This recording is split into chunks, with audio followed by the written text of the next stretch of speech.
Karibia. Acha niwashow. Come. How do we curate political leaders from the young generation? In terms of dealing with a government that is oppressive, that is doing its best to really just oppress the voice of the young generation.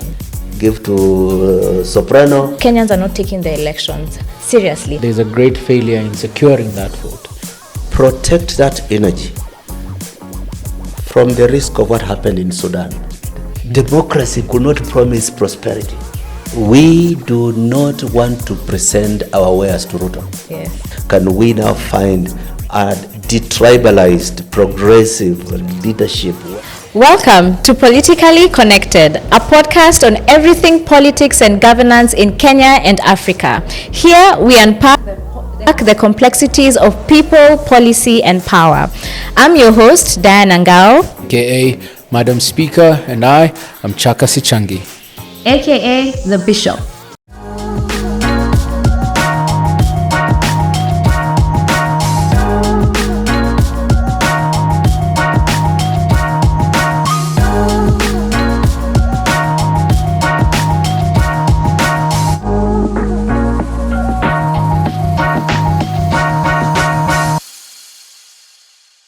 Today we have with us someone who has been lauded to be one of Kenya's greatest minds.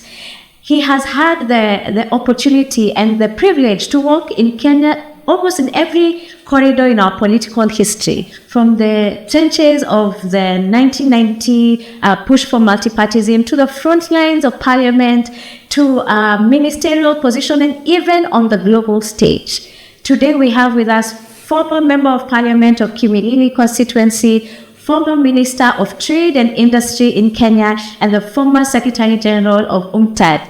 Karibu sana, Dr. Mukisa Kituyi. Asante sana. Yes. Thank you for gracing us with your presence, Mheshimiwa. It's my pleasure. We've been looking forward to this for a very long time. As students of politics and aspiring politicians, I think we have a lot to learn. And I think our first lesson, Politics 101 in the history of Dr. Mukisa Kituyi, we would be very interested to know what is your earliest political memory. There are people who say that the earliest political memory is when they heard of the passing of Mzee Jomo Kenyatta on radio. There are people who say that their earliest memory was 1982. And for others, it could be a nondescript rally somewhere from a local politician. What was it for you, Dr. I don't know if I can pinpoint a moment and say this was the aha moment for me. I just think that a process of political engagement and leadership, from debating clubs at primary school through. Actually, I was chairman of the debating club in my second school when I was in Form 2. Form 2, Form 3, Form 4. And also chaired the political debating club at St. Mary's Island in Form 5 and 6. Founding chairman of Political Science Association of Kenya when I was at university. So these were kind of evolving moments. And I think somewhere along the way in secondary school, I decided I was going to study political science to get a bit of grasp of issues as I tried to create a political career. Yeah. So that's the path you could say I studied on. Okay, is there something specific in the nation's history at that time when you decided that political science is the journey you want to pursue? Is there something specific that caught you and that's why you're like, this is why I'm doing this? I think perhaps subconsciously, Michael Malwa was my first cousin. Mm-hmm. And I knew him very closely because when he was a little kid, his father divorced his mother. And Mike grew up in the same homestead as myself. Okay. So he was more like my big brother. And when he went to Cambridge and came back, and he was very eloquent, and he was studying politics. I actually voted when I was a very young person. I first voted in 1974. Wow. And it's just that we did not register as voters, we did not qualify by age, but somehow voting cards were made available on the eve of election, and we participated in the vote. In a rigging exercise that early. So kind of gradually I was connecting my kind of debating skills and aspirations for a political future that early in my life. Yeah. That's very fascinating because as you were saying that earlier when you mentioned political science, because we do know that later you went on to study economic anthropology. On the political science, to have been aware of such a thing as political science in secondary school betrays a very broad sense of exposure quite early, because not many people even now know there's such a subject as political science, so that politics can indeed be scientific. So I think that's very revealing. And the next question would be, given that close association with Michael Kijana Wamalwa, it naturally lends itself to asking, how did he inspire your brand of politics? Because that seems like an earlier political education even before university. Yeah. All right. In terms of ideas and goals to pursue, Wamalwa was not really a driver in my consciousness. It was more an excitement about politics. Okay. From the early period I knew him, he's very much a man of style. Mike, even when we were working together later on in the movement towards multipartyism, he cared much more about how it was put than what you put. Okay. So style above substance. He was very a firm kind of person. Yeah. So it was not so much him as a driver of thinking, Yeah. but impression on me that it is exciting as a future career to go in the direction of politics. I would say more the content of my political thinking was when I was a student in Nairobi University. Already I became very early on friends with three key teachers to me. The late Professor Dr. Apollo Njonjo, Professor Michael Chege, and Anyang Nyongo. Okay. All three were my teachers, and all three took a lot of liking to me. Already after my first year, I was during holidays doing research work and part of the team on consultants things. Yeah. And they were all very, very driven in a very progressive kind of politics, and that was very, very inspiring for me. Yeah. A lot of our guests here have said that it seems that the University of Nairobi was a birthplace of some of our greatest political leaders that we have seen. But I want us to now jump into the push for multipartyism. At this point, it's well after high school. You have studied. What inspired you to join this struggle for multipartyism? What was the character, the nature of the country then that really pushed for many young leaders, you are then called Young Turks, to now come out and really defend the push for multipartyism? To me, the push for multipartyism was not a start. Okay. It was a continuation of things. Okay. First, in 1979, when Moi published a bill to change the constitution of Kenya to make Kenya de jure a one-party state. Yeah. We, the leaders of the student organization Nairobi University, including myself, Otieno Kajwang, Rumba Kinuthia, and Josiah Apollo Moto, led students in public protests against delegitimizing opposition politics. Okay. So the introduction of Section 1A, so 2A to the Constitution was already an issue that I fought about, and it stands out because Moi expelled me from university on the basis of that protest. Wait, Moi? Oh yeah, he was the vice chancellor. No, he was the president and chancellor of Nairobi University. They closed the university when we were in our final year, we were in the third year. And they expelled the four of us who were student leaders. We were expelled because we demanded that there should be no 2A to the Constitution. So the later fight for multipartyism was to continue the fight on which I was expelled. That we fought this thing before it was there. Now we want to fight to remove it. So that's one thing. And secondly, for friends like Anyang Nyongo, we remained very closely in touch, and they were very, very helpful even after our expulsion.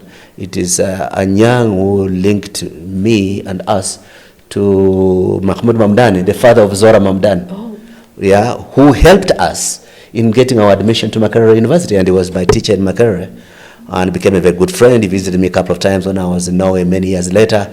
But basically, that there was that continuity of progressive political leaders, academic leaders, nurturing and carrying under their wing emerging young talents. So that conversation and communication was still ongoing. So after Makerere, I come back to Kenya. I work a little bit with Dr. Apollo Njonjo, and I get a scholarship to go to university in Norway and do a postgraduate diploma in comparative production systems and an MPhil in development studies. Then I had taken an interest, because I'd been working on a consultants for the Swedes while I was there, on how do you design the supply of potable water for nomads. The rest. So there to 1982 and early 1983, I'd done a lot of traveling in the nomadic areas, and I'd taken a lot of interest in how can we conceive of development, progress for our people living in this kind of style. So the fascination I had about the university I went to in Norway is it was one of the few places with a faculty that dealt a lot on development, pastoral studies. And as my master's and my PhD and my thesis publication were all about, I wanted to understand how do you economically transform pastoral people. And that brings me to the issue of economic anthropology, because the Department of Economics and the Department of Sociology did not offer the discipline on pastoralism. So I had to take my main classes in the Department of Anthropology, where prominent professors on pastoral issues were based. So during that period, I continued being involved with the Kenyan opposition politics.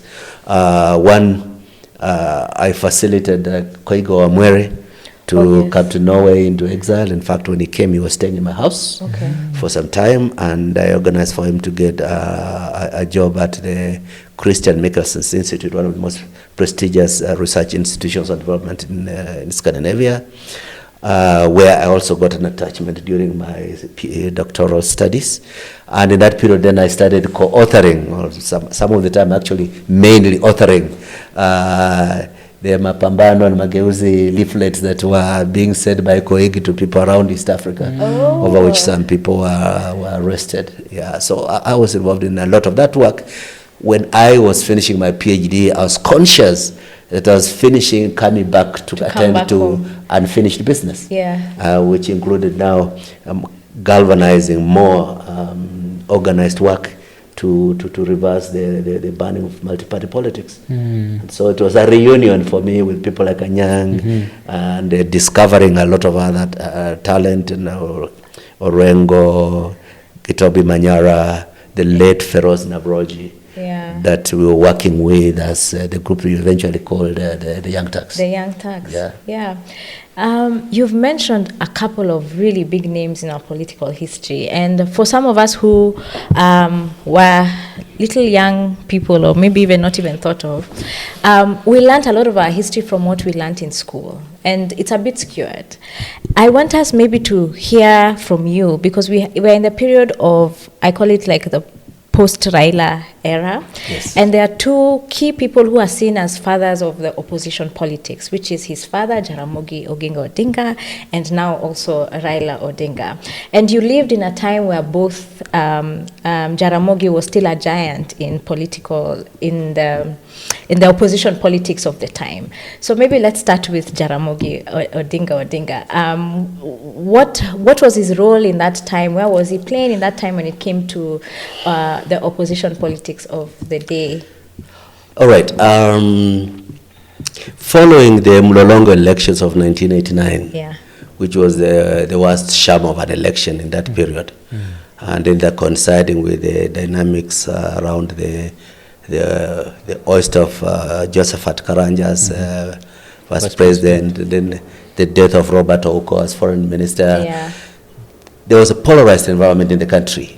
We decided this was the time to convert theory, our thinking, into political action. So that we were meeting regularly and attending to this. And I was at the center of this fast because I owned the only computer that any of us owned at that time.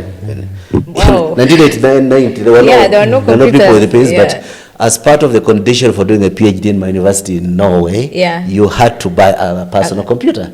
So I had a personal computer, which became now an important tool for us, writing and communications, preparing speeches and all. And then one decision we made purposefully was that the younger generation, relatively younger, we were not the same age. I mean, and young Nyong'o and I share a birthday, but we're 11 years apart. Those of us in this group needed to find a way of linking up with the older politicians. And so we tried to bring together and to be on the same team with Martin Shikuku, Masinde Muliro, Oginga Odinga, Kenneth Matiba, Charles Rubia, and them all. So that is the point at which we now started trying to work together with this group. But already we started seeing cracks emerging, because a lot of supporters of Kenneth Matiba are saying we can only work together so long as you accept that when Matiba comes back, he's our president. And we were saying we wanted to be a team that works together. We'll find a way of accommodation that you can be one team leading to this election. So those frictions led to a fissure where Rubia, Kashoga, and others, and Martin Shikuku started drifting away. And Masinde Muliro was trying to play very much a role of bringing these teams back together up to the time that he died. And so when after the death of Muliro, the attempts to unite the Ford family kind of collapsed, and all of us made a purposeful decision that we'll retain Oginga Odinga as a person we're working with. So that started a fairly intense engagement for me personally with him. At this time, Raila was in exile in Norway. And so we were working fairly closely with his father. We had some communications with him, but he was not part of the active daily process at the time. And I think until 1991. Later on 91 when he came back, and the process was basically leading towards an election. But by that time, the institutionalization of a Forum for Restoration of Democracy, Kenya, and the building national network of politicians to contest for public office, under the leadership of Jaramogi, but with a lot of intellectual content developed by us, the so-called Young Turks, was very much underway. And there's an important lesson I want to share, my thinking about it now. We were like the Gen Zs of the late 80s and early 90s. I was actually coming to that. And we saw a lot of importance in intergenerational engagement as part of the nation delivery. There were some mistakes we made. There were some things that were steps backwards because of some of the wazees were trying to settle battles they had not quite settled 30 years earlier. Personal scores, and they slowed us down. But for purposes of political delivery, it was necessary that we find accommodation between generations. And to my mind today, that conversation is particularly important about how do we curate political leaders from the young generation in a way that is not competing with, but sharing an agenda and space with all the generations. If anything, that's something that we have also questioned here at Politically Connected, and are still looking for the answers in how can, when you are speaking about what happened in the 90s and the push for multipartyism, to me, I was also just thinking about the kind of frustrations and the growing, let's say, protests that we're seeing around the Gen Zs. And I'm seeing that it was similarly the same. There was a growing frustration and saying this is not how we want to be governed. But I was looking for, there's a gap here. We have the Gen Z protests that happened largely, but there was a missing older generation during that protest. And then now when we see the remnants of what happened after the Gen Z protest, where we see there's abductions, there's intimidation, there's even intimidation through the law, that people are being, they're being charged with the Anti-Terrorism Act. and all these things. But for our generation who are not there to see the oppressive hand of the government work on them, we are unable to see, to learn faster on how to manage this. So maybe for you who lived in such a period, what are some of the key lessons we could learn in terms of dealing with a government that is oppressive, that is doing its best to really just oppress the voice of the young generation? Moi was oppressive. Yeah. In some ways, not as much as Ruto, but he was oppressive. He was arresting people and taking them to their villages to be charged with all manner of silly things, even when we were members of parliament. Yeah. Sorry.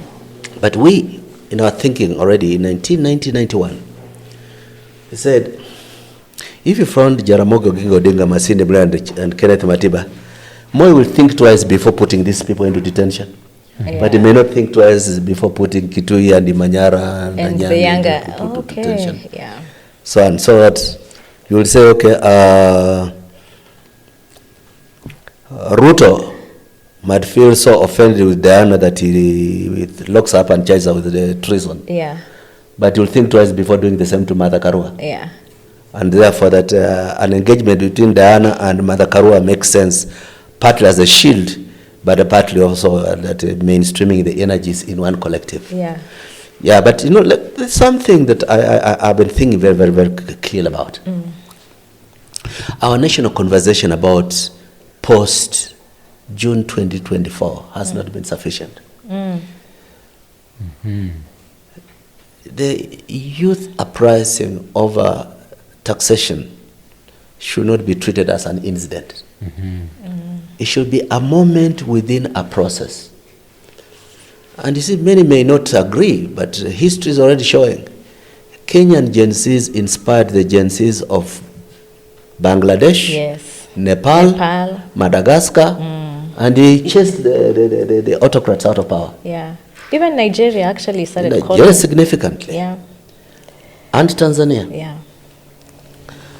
What we have to say is, how can you protect that energy from the risk of what happened in Sudan, where young professionals stood up and brought down a dictatorship, but there was no political organization, and opportunistic soldiers took power, and they have destroyed the country. Yeah. So long as the anger of the Gen Zs is kept outside the mainstream of politics and political organization, We will never achieve. they will be a force for protest, but not a force for constructing alternative leadership.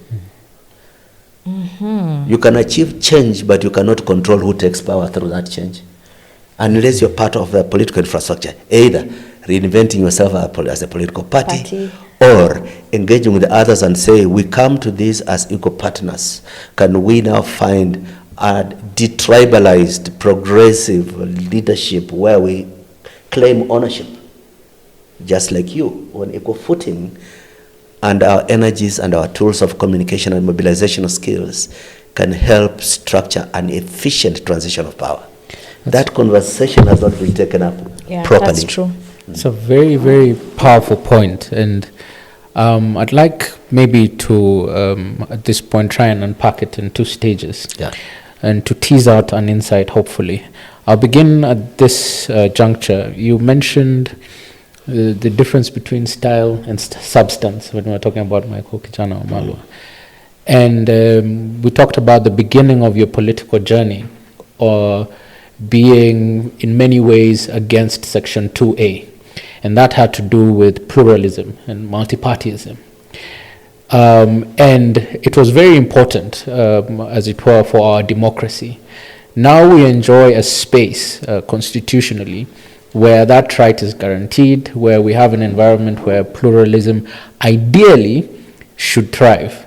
But is it the case that we're enjoying it more in form and not content? Not content.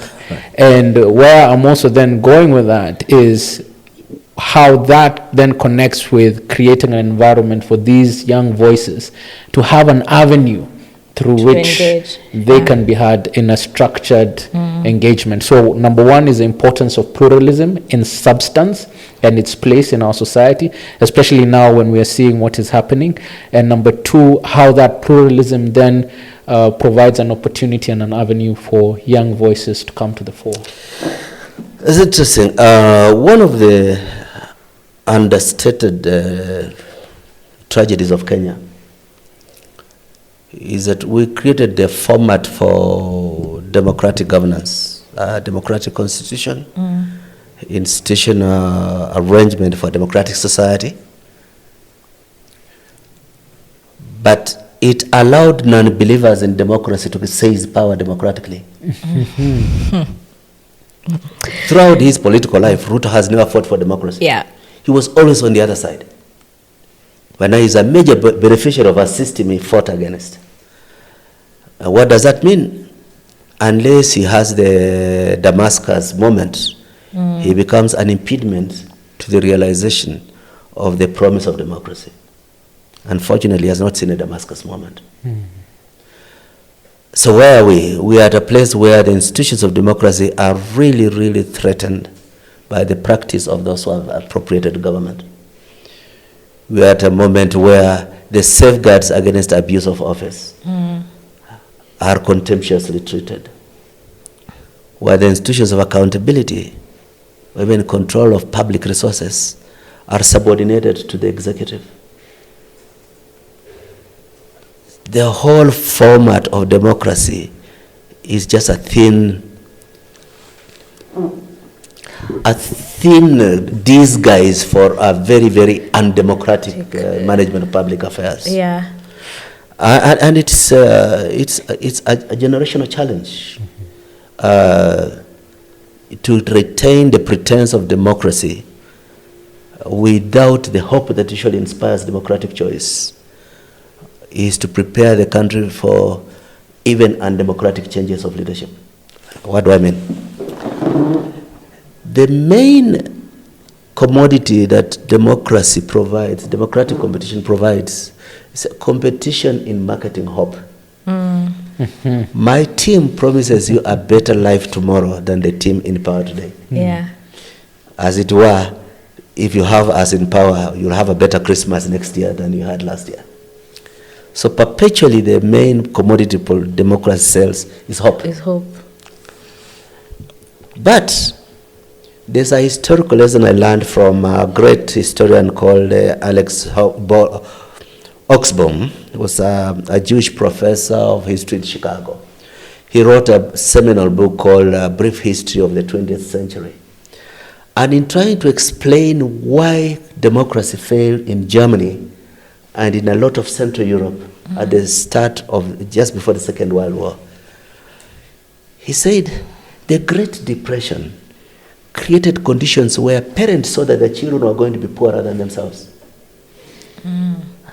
Democracy could not promise prosperity. Therefore, ultranationalist forces who are not democratic could say, we have something better to offer you. Yeah. Give us power democratically, but we'll do things differently. Nationalist opportunists always grab power in times of economic uncertainty. Wow. Wow. That is very profound. So where does the tide turn, Daktari? Especially for this young generation that does not see the science and the politics. How do we then gravitate towards turning that tide, which is a monumental task as it was? Yeah. Ordinarily, tides don't turn naturally. Right. I think the main direction of discourse should be, how do we take over institutions of governance and subject them to democratic governance, transparency, tighten rules against abuse of office, and put our national collective interest ahead of personal appetites. So see that seizing political power is the sine qua non for transforming our country into a better country. And that without having significant impact in who governs you, you are not going to make your agenda a national agenda. participation Because is key. if you just have cynical, I mean, you check a lot of social media, there's cynicism about the political process. Yeah. Well, cynicism is part of intellectual development, but it does not drive solutions. You have to say, okay, the water is murky, but some people have to step in there and try to correct things. And we usually limit ourselves by underestimating our capacity of action, what we could do if we were on the front line of getting to do things. So to me, that's the rallying call now. A rallying call that why are Gen Zs not taking voters' cards? Yeah. If you don't take voters' cards, you are going to say none of the above is good enough. You go back to street action. There will be chaos, but you have not taken over the institutions that provide alternative leadership. And maybe I like what you're saying, but my question is in regards to, I want us to just go a little bit into what you've mentioned in terms of IEBC. Because one of the thinkings we have here at Politically Connected is that Kenyans have not had an actual proper managed election in terms of we do voting, but we don't actually do the electing. Why? It's because we don't think, from our observations, we don't think we actually take our elections seriously. It is now being taken as a bet, where young people are like, even if this person is not a good leader, or we have shown them that they have shown us that they are not a good leader, the fact that the majority, it seems that there's a perception that this person will win, I don't want to vote for this other person who actually shows the values that I aspire to, or what they're saying makes sense to me, because my vote, it will look like a dead vote. Like it will, there's a thinking around the younger generation that bet itachomeka nikivotia. Let's talk about 2022. Like vote itachomeka nikivotia Ruto or the late Raila. There's a thinking around that, and that made us here at Politically Connected start thinking that perhaps Kenyans are not taking the elections seriously, and that even the election date is not just the event. The elections is really a process, and currently, even right now, we are in the process of an election where we're seeing there's by-elections, there's a call for voter registration, there's cleaning up the voter database. There are all these things, but why is it that Kenyans, time and time again, even after seeing the hope of democracy, are not taking it seriously? Look, there's a large section of Kenyans who are not taking the election seriously. Yeah. There's an even larger section which takes politics seriously, but in a very naive way. Cosmetic one. Of course, there's a reality that sometimes voting does not count as much as counting, which is a major threat to democracy. Yeah.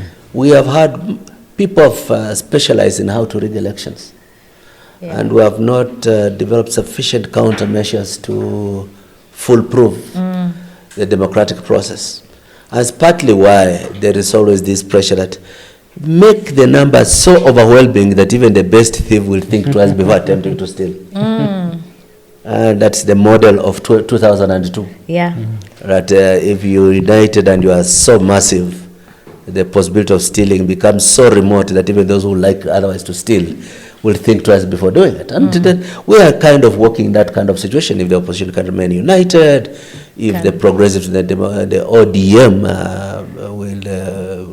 will dissociate themselves with Ruto and join ranks with the rest of the alternative forces, it will be difficult, even the best way for the Ruto-Chirchir alliance to walk away with an election theft. But that's one level. But another level is this disillusionment that your vote does not count. Yeah. That decision made. It is an apathy that is born out of cynicism about process. And to me, the best way to deal with it, particularly among younger people, is a sense of empowerment. I recently had some meeting with key ambassadors in this country. And I was telling them one of the most important things that their predecessors did around the end of the last century was systematic and predictable facilitating financially for civic empowerment among younger people. Yeah, get people to do retreats on how do we mobilize, how do we become prefects of an electoral process, how do we recruit the next cadre of political leaders. These are critical inputs into a democratization process that should be possible for the diplomatic community in this country, in particular from development partners, could very easily contribute to. They are all in a rush to give money to the Independent Electoral Boundaries Commission, but I think a democracy is not made in that dining room. It is made when you go to the supermarket to buy the ingredients for the meal. And that is where the main intervention right now can be made. And of course, another area of intervention should be to start preparing Ruto for the possibility that he can stop being president. Sometimes when you have mounted very high horses of ambition, you fail to realize that you may have to dismount them, and you have to help reduce the cost of that dismounting. And you've talked about the ingredients. One of the things we've observed, still on the issue of the electoral process, is that a lot of energy is spent in indeed getting out the vote and galvanizing people to come out and vote. But increasingly, we're noticing that there's a great failure in securing that vote. We've talked about prefecting the election. How can we go about ensuring that more people are more vigilant in securing the vote? Because at best we saw, for example, in 2022, while we were monitoring the vote count, it was stopped in front of our very eyes. Yes. And having been involved in the Azimio campaign, we saw the efforts that were spent in getting out the vote, but a tremendous failure in securing the vote. I know. I even shared this with my friend, and God rest his soul, Raila, that he was not very good in prefecting his vote on voting day. Did not prepare sufficiently agents across the country, and the areas with Ruto support strong were often left without candidates and therefore without agents. And one of the main lessons we learn is we should find it necessary to have agents at every polling center. And that's one important thing. But the second and perhaps even more important is this new campaign, particularly coming out of the opposition now, that vote tallying and announcement should be done at the constituency level. Yeah. The final results are announced in the constituency. They don't come to tallying centers in Nairobi where some people start doctoring results. There is no justification, and logically there's no reason why we should transport ballots from the constituencies to a central place other than for archiving purposes.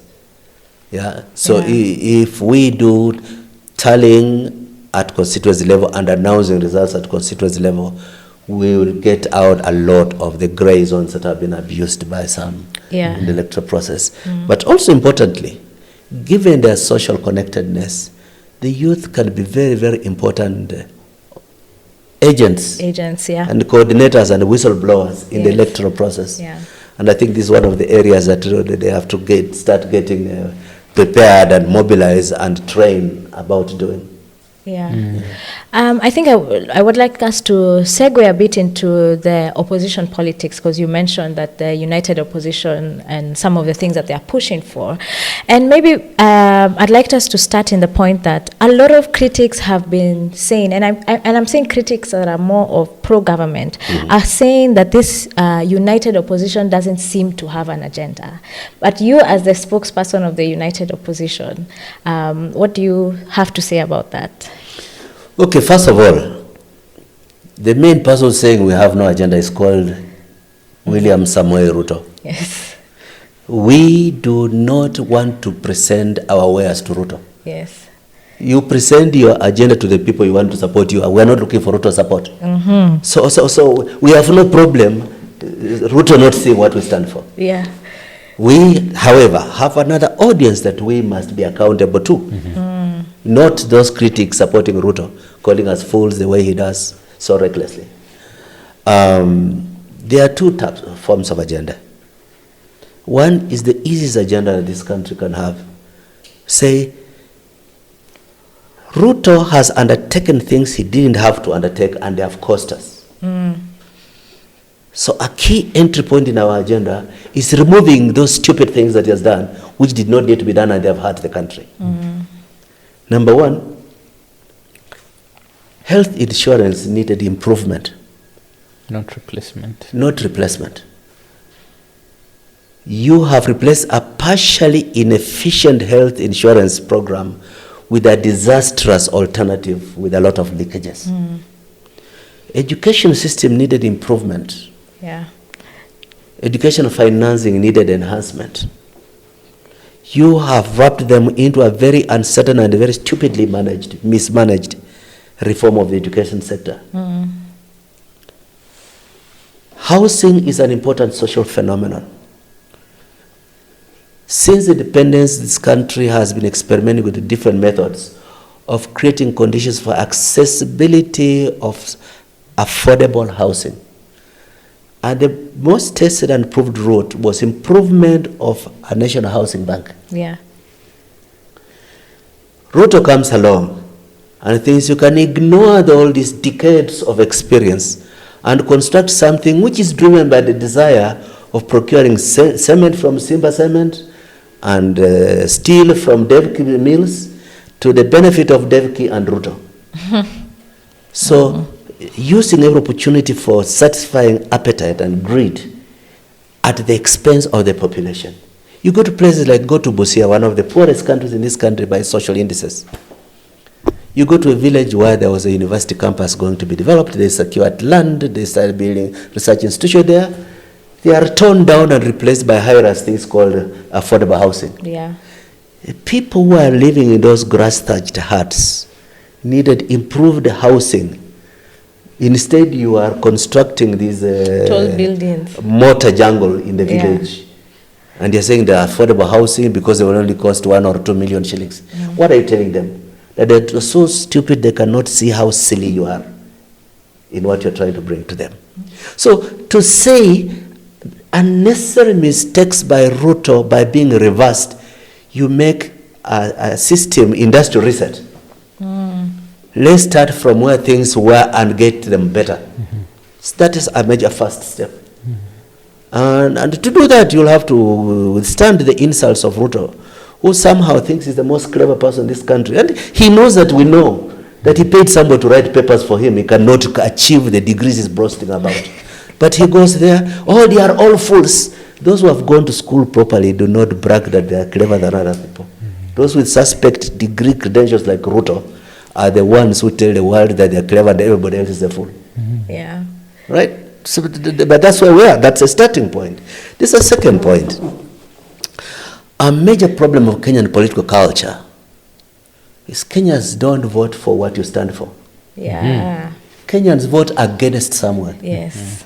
Personality politics. I participated in drafting and in fine-tuning an economic governance agenda for Raila Martha Karua ticket for the last election. When you went to the Kenyan voters, they were not caring that you had a more realistic agenda here about reviving competitiveness of made in Kenya, about investing in primary production, about reducing the cost of credit for the entrepreneur. Those did not matter. They were either voting against that law or voting for this man because our tribe promised him. So, to a large constituency in this country, a good policy outfit is basically what you use for academia, the communication specialists, and the diplomatic community to think that you are clever and you are reasonable. But it is not having very high political sex appeal. So that's a reality of our country.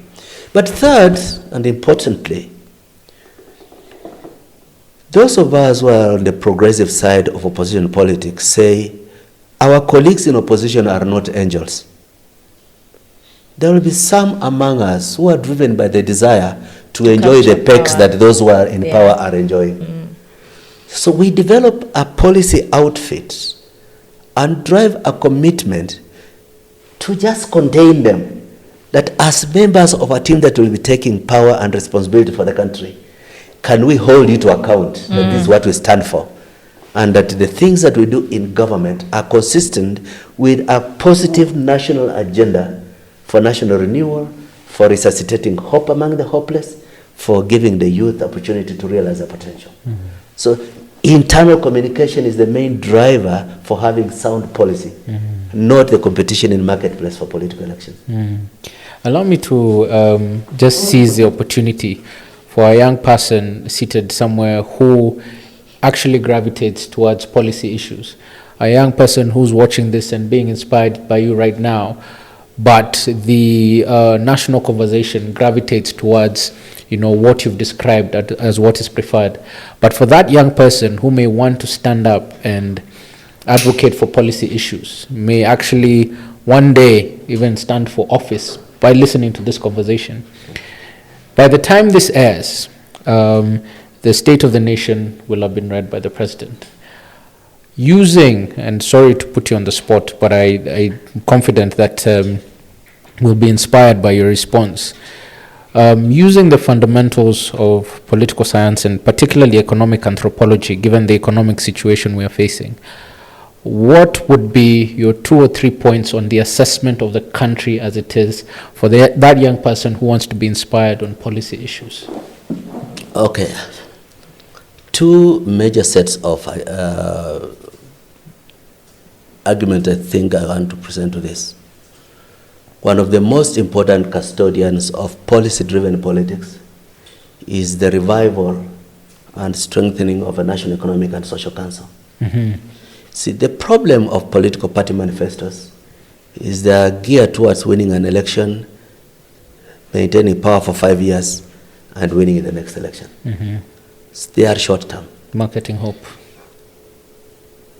But national development requires a much longer time frame, with political activity over the next 5 years just building blocks, not the end goal.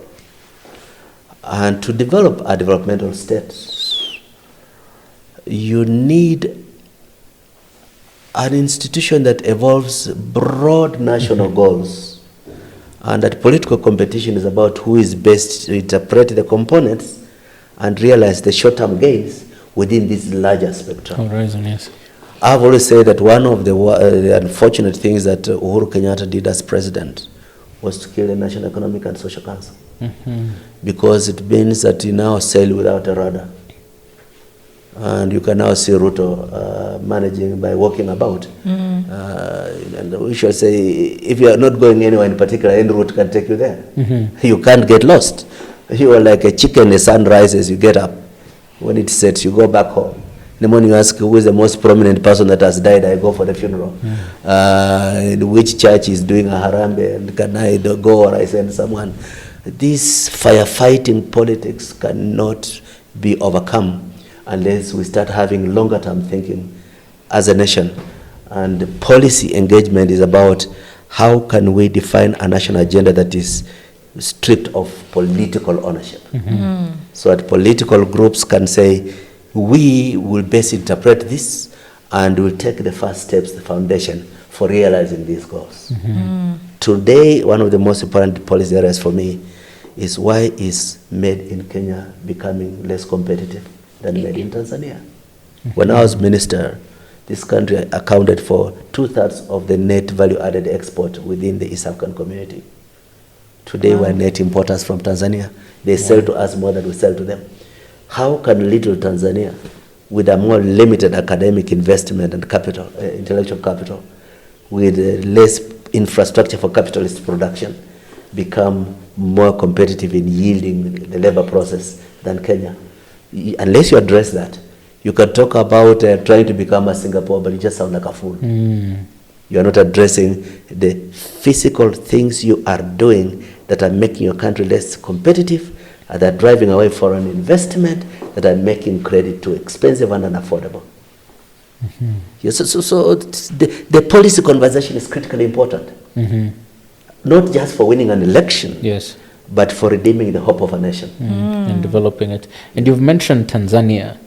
We find ourselves in an interesting place just to transition to the tie between the current state of things and the issues of democracy. We're somehow an island surrounded by a lot of instability. Tyranny and being Don't say it too soon. The island is getting swamped by That's precisely where we're by going. waves. Yes. So what is the risk actually that portends for us, given? 2-3 things are major risks for us. Yeah. Number one, if the youth do not gain faith in the political process and they continue being angry, they will be like the Tanzanian youth. Hayo ni yenu, hayo si yetu. Yale mnayafanza hayo hayana maana kwetu sisi. If there's a massive rejection of the due process, of the political process, you have no handle, there are no rail guards for civil order. And what we saw recently, the bloodletting in Tanzania, it does not threaten and cure Kenyans away from that eventuality. That's one. Secondly, the charade of development, where there's mass starvation, anxiety, hopelessness, and you have a few people you give helicopters full of money to go and throw around and say empowerment. You know, it's like Ceausescu's time. Yeah. It's like Marie Antoinette. If they don't want bread, let them eat cake. Because you are so insensitive and so blind to reality. You have run out of ideas about how to strengthen an economy. You think the solution is tax, steal, have lots of money, give to favored boys, give to Farouk, give to Soprano, give to Wetangula, and they go to the villages and throw money at people and say, this is empowerment. The others are fools, they have no agenda. Yeah. It's If people cannot see that there is a hope away from this kind of situation, due process is under threat. Even law and order is under threat. Wow. I'm just thinking about it in terms of also now, all these things that you have mentioned are seeming to further dirty our democratic ideals as a country and even erase some of the values and morals and ethics that we as a people have grown up in as a constitutional democracy. And seeing what is happening in the region, there's something that I want us to talk about in terms of the opposition politics of today. As we sit here, there is a minority in parliament that is in government. It sounds almost confusing as I say this, but that is the truth to it. And we've seen even since the the administration got into power is incremental steps to kind of claw us back into a one-party state. Why am I saying this? I'm saying is that immediately he got into power, next thing we see political parties from the Azimio camp crossing over to this other side. And then now we see later on the handshake, where we see the minority side of parliament working with the majority. And we even had one of our MPs, MP John Mukunji, here saying that one of the most peculiar things happening in parliament today is when the majority leader speaks, the minority leader is the one who comes in and supports the majority leader. I think, how can you explain to us Kenyans in terms of the importance of the House of Parliament? Because as you are a member of Parliament before, the importance of the House of Parliament and why these demarcations of minority side and the majority side is important for our democracy. You see, in a normal democracy, when a government side or the winner of presidential power does not have sufficient numbers to prosecute government business in the parliament, they can enter negotiations with opposition and have structured coalition. A post-election. The only time we've had that properly in Kenya was 1997, when Raila moved his NDP to join Moi, because Moi had like 35% of the members of parliament, and he needed to top 50% to have the government agenda administered in parliament. So that was clear, and the NDP stopped being an opposition party. It became a government party. What has happened currently is a very, very different phenomenon. An inadequately negotiated arrangement where the leading opposition party donates some ministers to government and the head of the main opposition party seems to enjoy state largesse, but his party still continues pretending it's the opposition party in parliament. That muddles the water for the parliamentary process. Yeah. And that's the situation where we are now. It particularly becomes dangerous at a time when government wants to bamboozle parliament and drive what it wants without a peace standing against it. And you see, like a good example is government asking parliament to pass a law that strips parliament of its oversight role on the privatization of parastatals. We are asking you to pass a law to say You don't have the power. Surrender your power to the Yes. president. And parliament passes that but overwhelmingly. Parliament has become one of the worst performing institutions right now. There are some nice, useful voices there, but now they basically are just like addressing the nation through the media. Structurally, Daktari, allow me to ask, does the current constitution dilute opportunities for structured engagement in the National Assembly where the social contract is supposed to be sustained? And would we be better placed as parliamentary democracy, at least to the extent that, putting devolution aside, but on the issue of the National Assembly? You see, Parliament is only as effective as its members are. I said one of the big tragedies of Kenya's democracy is that the total opponent of the democratic process democratically acquired power. So it can be embarked upon destroying the institutions that he inherits. You can't ask Ruto and his team to strengthen the role of parliament as a check on the executive. Yeah. He tries to maximize power by crippling the performance of parliament. Even in the most bizarre way, you saw the other day a member of parliament legitimately wanting to ask for a quorum, and they're expelling because they don't want to face the truth that they are passing a critical legislation He was expelled. without having a quorum in the house. Yeah. But you know, when you have a parliament that's so compliant To the executive. when led by a person like Wetangula, who joins Sudi and Farouk to go and throw money at the poor in the name of empowerment, they have no structure in their own mentality to rise to the unique opportunities and prestige of the offices that they have been given.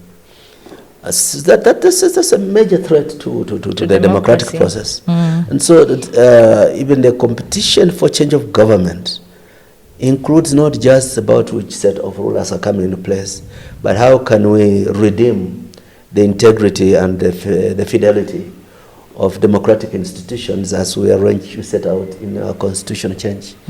And how can we now learn lessons on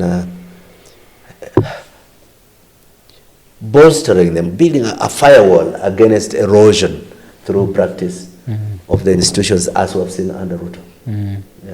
Yeah. I think we are getting to the end of this episode.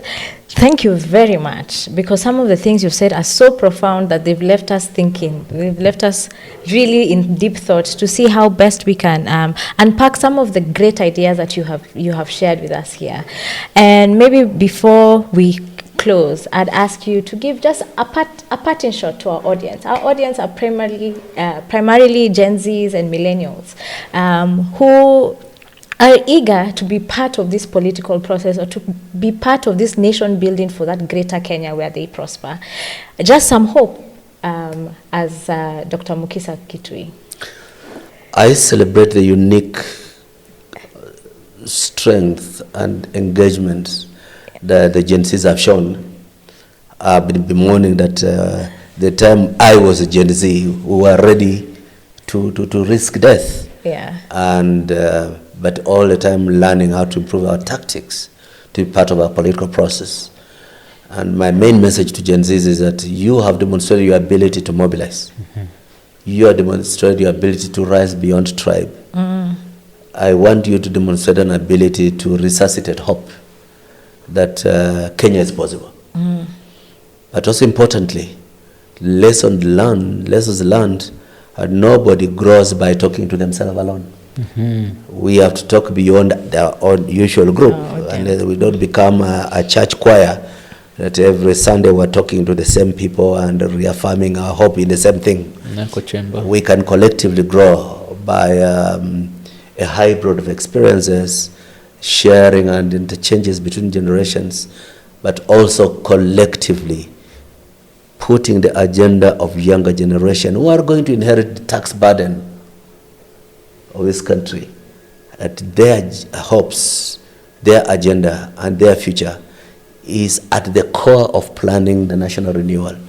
But that cannot just be done like an act of philanthropy by older men. Yes. It is an exercise that we have to engage in collectively. Gen Z should not sit back and wait to be seduced into a conversation. They should say, okay, we want to invite you to come to our conversation. Come, we are having a conversation. Yeah. How can we enrich our own thinking? How can we translate our energies into political organization without losing the fact that we want to be in the first front line of political leadership in that process? Yeah. Come, let us reason together. Yes. Yeah. The trajectory of our country has been shaped by great voices who lent their talents, who lent their insights, and who lent their service of leadership to the formation of this country. We are joined today by one such gentleman, and we are grateful for his audience, and we hope and pray that you, young person, seated there, watching this in your dorm room, in your home, you might even be abroad wondering whether you want to come home and participate in the issues of country. You may be wondering whether it is worthwhile to participate in democratic engagement.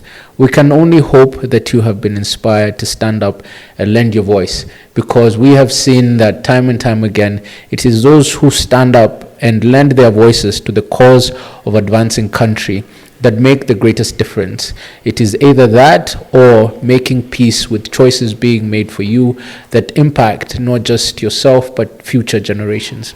We hope you have been inspired as we have been inspired, and we look forward to hosting Dr. Mukisa Kituyi again to prosecute the issues of country. Thank you for joining us, and see you soon on a screen near you.